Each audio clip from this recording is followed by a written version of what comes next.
قدران و مداران سویت ایران.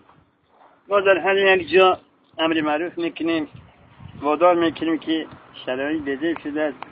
هر یک بنده مسلمین باید فهمد که هر یک قدم ما گناه است. چون که میگویند جوانان زیایان آینده ملت است.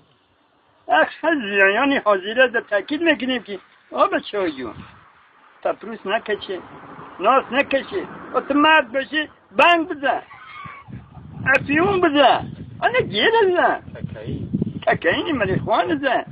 تو نامرد هستی برمناس میخری همون پیوه غدان شکمت برم کده که قبلی ساقرم آری میمری سپیر زنی کنیک منزیم آبز کزن که یک تبینه بگه مرد است. این نامرد برادر به همون چشمی بد نگاه میکنی، در همون دخترها در همون بیوزنها نگاه میکنی، حسد میخری، این نامردی است. میتونه خفیدگی تا فوز مانده گویده میگی وقتی مرد هستی نامردی نکن. ما در فرش دم میزنیم همین مسئله رو میبینیم. هرچی مرد باشه خفیدگیش یک روز کده گویده میگیره، نمیتونه کون تا بجا. با همین برادر عبری معرفی خنزیره ما با حسن هستید کسی که یگان عرض شکایت دارم همه به عرض زیرین نال خودی سیاد که دنگ زنید با ما در تماس باشه.